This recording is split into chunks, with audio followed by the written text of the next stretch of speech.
Work. What is going on? This is a kicker in the Outlaw. I'm live with the Outlaw, Jesse J. Will, Jesse James, whatever you want to have your name be. All kinds of stuff. What's up, bro? Deadly Sports Outlaw in the building. I don't even know my own Twitter handle, to be honest.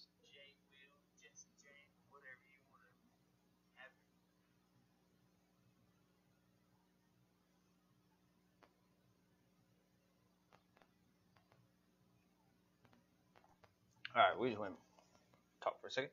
We went dead for a second, but it's all good. So we're gonna get into the NBA Western Conference. Just mainly talking about kind of the top five teams.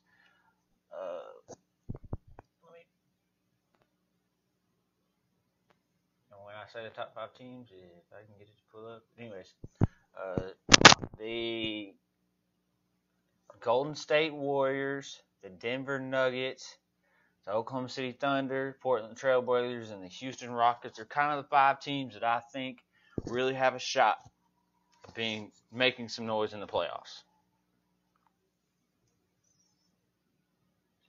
I would agree with that. I would maybe throw Utah in there, but I know they started really slow. I think Utah is going to be a problem for a lot of teams. It's going to be interesting because Denver hasn't been here before, and I did an article on 12 Ounce Sports Radio back when I was on that network. Shout out to 12 Ounce Sports Radio, to Jeff Beck, to Scout Team, Vegas Squares, Girl Sports Beer, or Girls Beer Sports, whatever their handle is. They're awesome. Reality Check In, all those guys over their Scout Team, of course, for putting us on. I was really high on Denver. I was really high on Milwaukee this year. And Jokic has pretty much been for fun. I think Jamal Murray has made the step. My thing is, I'm gonna throw a hot take out there, bro. Yeah. Depending on seeding, if San Antonio ends up in the 7th seed and plays Denver in the first round, I think San Antonio could win that series. Cause I think they match up really well with Denver, honestly. I think I think they play the same way. LaMarcus Aldridge is a bona fide All Star. He's proven to be that guy. You have DeMar DeRozan. We'll see how he plays in the playoffs. Denver's just a nice collection of a lot of pieces. It's playing really well, and they're ridiculous. They're like 28-4, 27-4 at home. They're ridiculous at home. So home court's going to help them. You wanted to talk about Portland. Let's talk about Portland. Because I mentioned the fact that yesterday when me and you were just chatting about everything, that like Portland's added Cantor, Portland's added Rodney Hood, two quality offensive pieces that probably won't play a whole lot of defense. But at this point, it's like when you're playing teams like the Warriors, the Nuggets have a stupid good offense that will slow you down and efficient. And then you have Oklahoma City and Houston, like all of them scoring like 110 points a game or more. You need offensive weapons, especially when you know the fact that C.J. McCollum and Damian Lillard, for some reason, both can't have great games together consistently. So you need more scoring, especially off the bench. And I think those two guys are really good pieces that don't play any defense. So we'll see. Do you think Rodney Hood doesn't play any defense? I mean, I kind of think that's why he got traded out of Utah. Well, the Cavs, because he went from Utah to the Cavs, and the Cavs traded them to Jay Crowder, Derrick Rose, and Derrick Rose got waived, and then he went to Minnesota, and so that's kind of how that worked out. And Jay Crowder's turning. Yeah, that. I don't know what's Jay Crowder been doing lately. Playing defense, not needing to do anything offensively. He always has played defense. No, I'm just saying, like, he went to a place where that's all they needed him to do. Absolutely.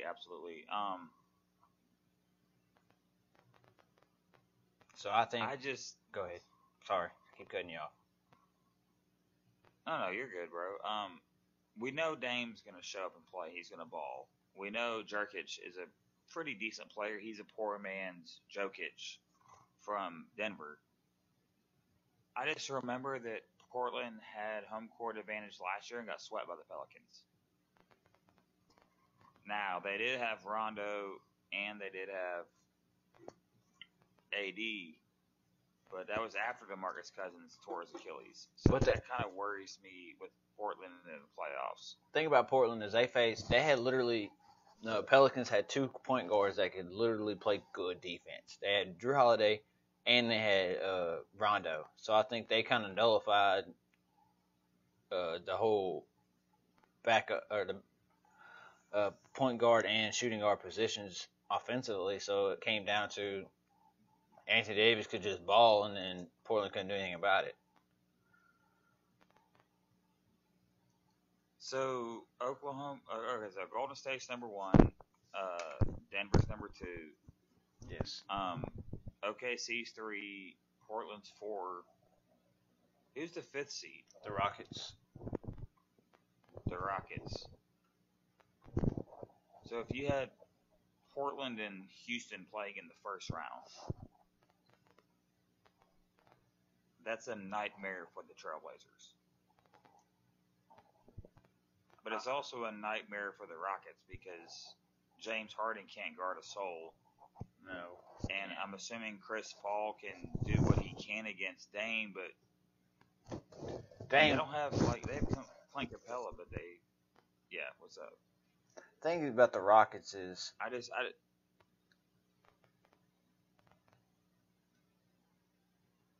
I mean, it fits their system because the Rockets are one of the worst teams in the NBA as far as pace. So, forcing Portland to be in a half-court game probably plays in the Rockets' favor.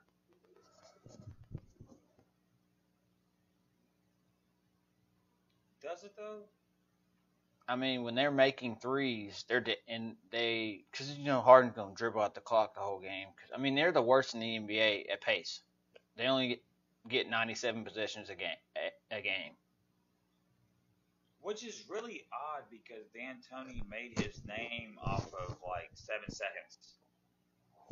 Yeah. We want to shoot the ball early in the shot clock, and so you got Harden and you've got Chris Paul, who's also dribble. You got Eric Gordon, who is either shoot or dribble.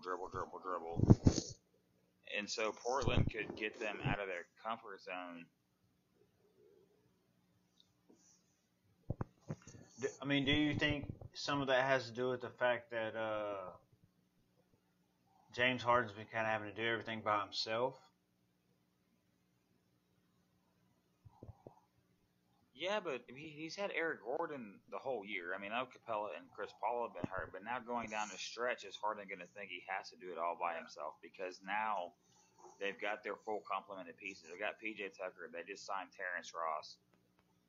They have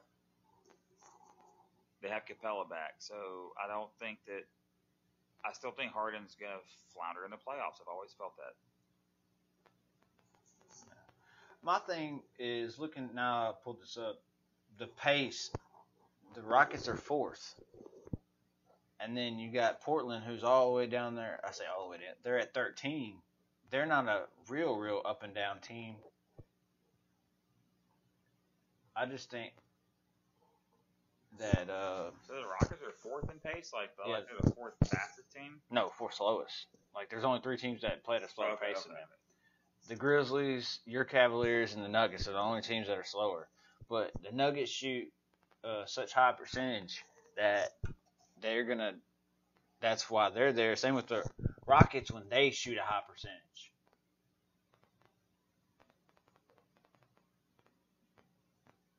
But that's going to be the problem for the Rockets if a team like Golden State or a team that I'm trying to think who else, Oklahoma City gets them up and down. Then are they going to be able to make enough shots to contend? And that's the problem that we both have with Oklahoma City and with Houston is if their threes aren't falling, they're done. Yeah. Thing is with they shoot I such. got some. Do what? I said I got some feedback coming back in my headphones, just so you know. Okay. But don't worry about it. Anyways, got off track there for a second. No, that's better. But- That's better. I don't hear it now, so. All right, good. I forgot we were talking about Houston and Portland. They both are very similar teams, except Houston plays a lot more, like you say, dribble, dribble, dribble, dribble. We're gonna get a good shot, but I just think Portland would play better defense, but I could be wrong.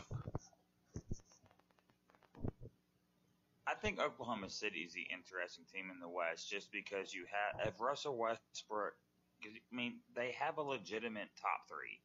It's Russell Westbrook, Paul George, who's damn near been an MVP candidate this season, and you have Steven Adams, who's always consistent. But I don't know if any of those teams have enough to beat the top dog in Golden State, just because we've always talked about it. If Kevin Durant and Clay and Steph all go off, or just two of those go off at the same time, you're done. Yeah. There's just nothing you can do about that. Like, they've got the best big man ball handler of all time. They've got the best shooter of all time. They got Clay, like, he can put 35 up in a quarter. And then you got Draymond, who's averaging 7, 7, and 7 this year. So that's a constant. Golden State's problem is going to be their bench.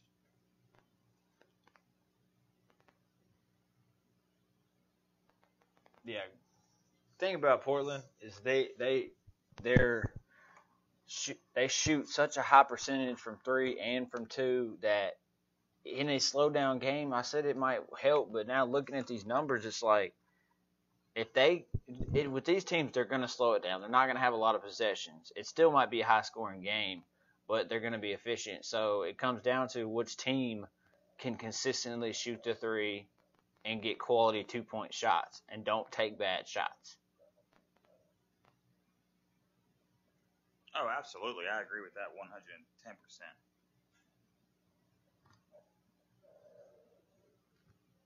So, I mean, but as far as the top 5 go, we talk about who we think's the best team. The only team that I think is just kind of on the outside looking, I think it's Portland. It's just I think Houston could beat them in the series.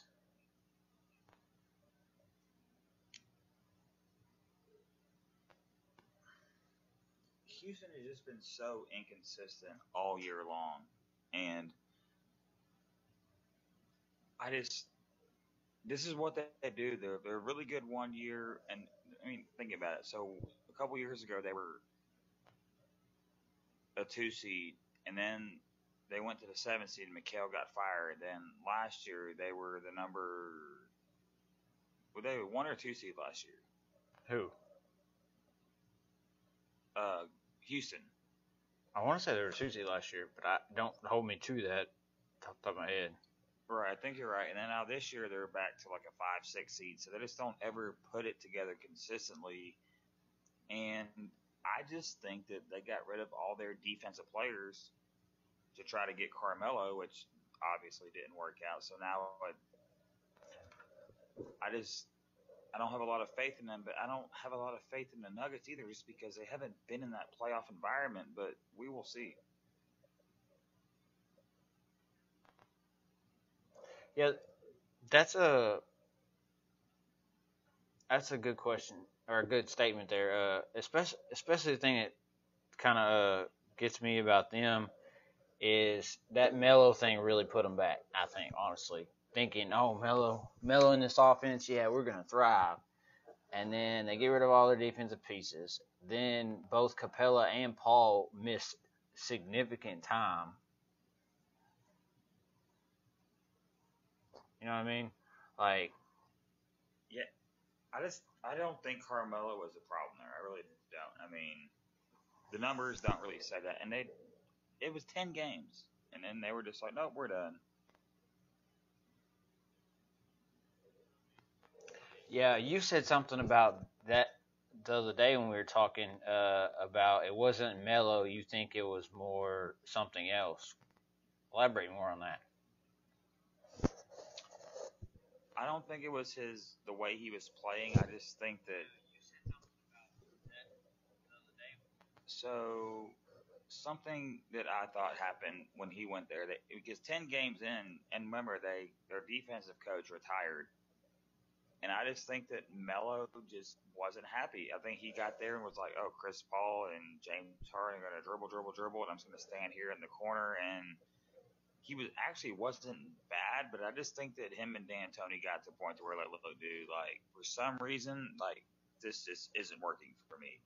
Because production wise, he Melo wasn't terrible, but he can't guard anybody at this point. So trying to turn Melo into a spot up shooter at this time in his career, I think Melo should go to China at this point. I mean, he's a Hall of Famer. Like, there's no doubt about it. He's one of the most prolific scorers in NBA history. But the way he plays just does not fit into this NBA. Like I said, when Julio Okafor came out of Duke and got drafted, he got drafted like 5 years too late because in college he was great hands, great footwork, seamless scorer.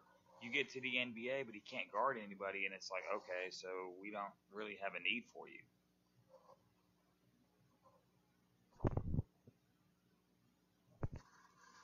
Yeah, I agree. Like you're 100% correct, but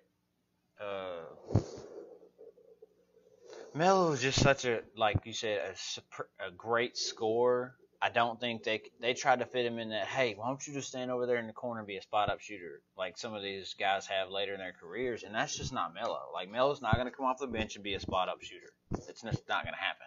It's not Melo's mentality. And I think you're right. Oklahoma City tried it. Yeah, he should go overseas, uh, be a star, like literally be the star, and just ball.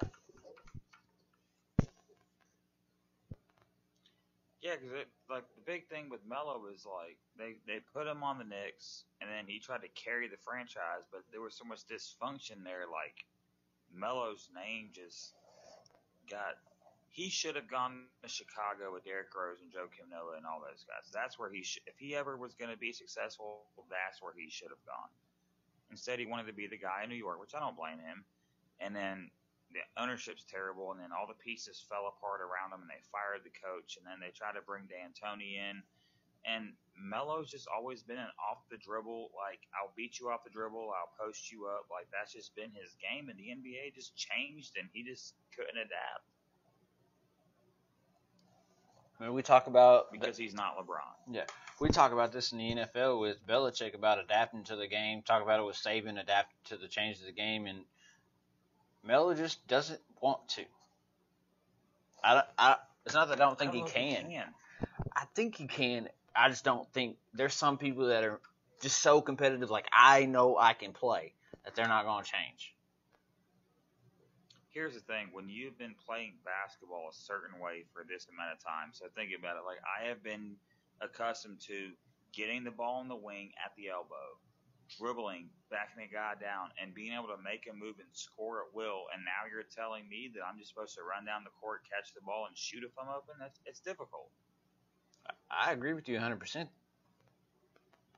I think we underestimate that, and we credit guys that like guys that were scorers that could just become spot up shooters like Ray Allen. Like Ray Allen was a driver and a shooter, and I was you want to shoot, but it's like Carmelo never was just a.